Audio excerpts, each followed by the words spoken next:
Hoje é feriado nacional, o Brasil inteiro está em feriado nesta data, que é super importante para a história do país. Hoje a gente comemora a proclamação da República. E sobre esse tema, a gente vai conversar agora com Daniel Arão Reis, que é professor da Universidade Federal Fluminense, professor de História Contemporânea, escritor, doutor em História pela USP. Professor, seja muito bem-vindo aqui ao programa.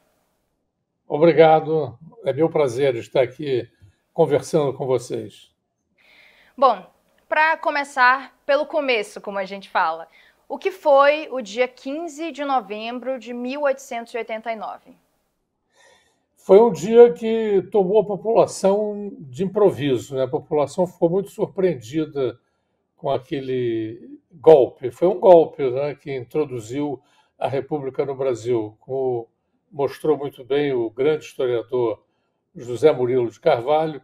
As pessoas não esperavam aquele desenlace. É verdade que o Império estava bastante enfraquecido, bastante desprestigiado, mas não se imaginava que a República aparecesse de uma forma tão rápida e tão fulminante.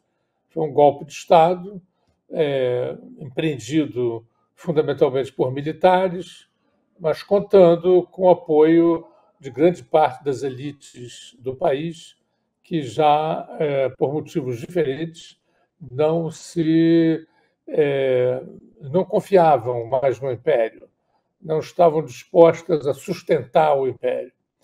E, portanto, o Império, digamos que caiu de maduro, não havia mais condições de sustentá-lo.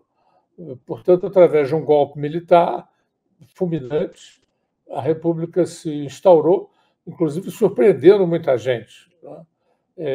Que não esperava um desenlace tão rápido. Bom, a gente fala muito sempre sobre a data do acontecimento, né? Quando a gente vai conversar sobre esses acontecimentos históricos que marcaram a história do país, mas para um acontecimento tão importante se suceder, a gente tem, claro, todo o contexto, tudo que veio antes, né? Queria que o senhor desse também um pouquinho desse cenário para a gente. Como eu disse, o Império vinha se enfraquecendo, né? A figura de Dom Pedro II tinha tido um grande prestígio entre os anos 50 e 70, mas progressivamente o Império não tinha se mostrado capaz de dar vazão aos impulsos modernizantes no país e, por sua vez, a abolição da escravatura, que foi resultado de lutas muito diversas, sobretudo encaminhadas pelos escravos e pelos abolicionistas. Essas lutas acabaram sendo vitoriosas. Como se sabe, em 1º de maio de 1888, a princesa Isabel finalmente reconheceu a liberdade dos escravos, e isso enfureceu muito grupos grandes de latifundiários que ainda esperavam manter a escravidão por mais tempo, e eles eram, de certo modo, um grande sustentáculo para o Império, né? De sorte que isso tudo levou a um desgaste muito grande do Império. O imperador nem estava presente, né? Foi a regente do Império, a princesa Isabel, que libertou os escravos com a Lei Áurea, uma lei aprovada pelo parlamento. Porém, efetivamente, o Império não tinha muitas forças ao lado dele, e isso contribuiu para que ele caísse, né? A República tinha um programa de modernização e de transformação do Brasil teórico muito substantivo, porém não havia um amadurecimento no país em torno dos princípios republicanos, né?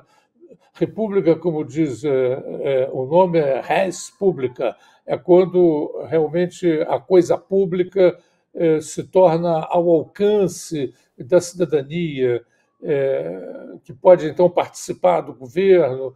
Essas condições não existiam no Brasil, de sorte que foi uma república muito instaurada de cima para baixo. Ela correspondia, de certo modo, a anseios disseminados na sociedade.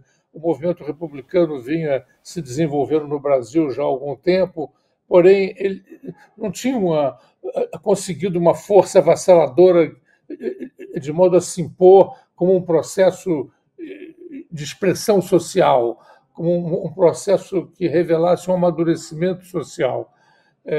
E isso depois iria condicionar muito o avanço dos ideais republicanos no Brasil.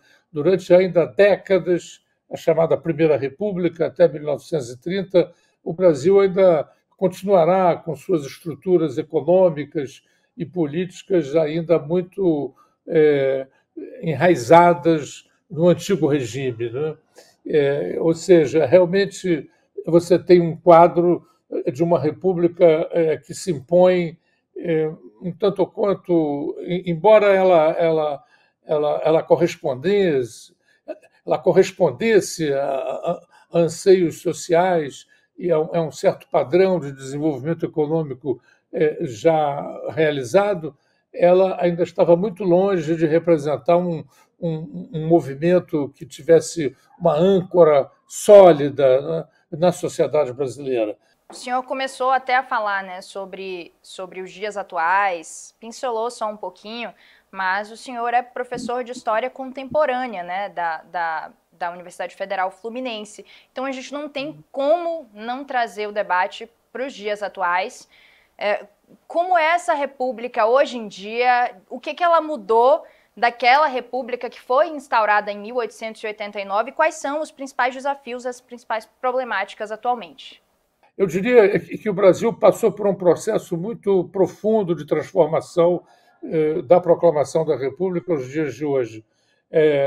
Tivemos momentos de grande surto de desenvolvimento, sobretudo durante a ditadura do Estado Novo, entre 1937 e 1945. Depois tivemos também um grande impulso desenvolvimentista sob a presidência de Juscelino Kubitschek, nos anos 50, um outro grande impulso de desenvolvimento durante a ditadura instaurada em 1964.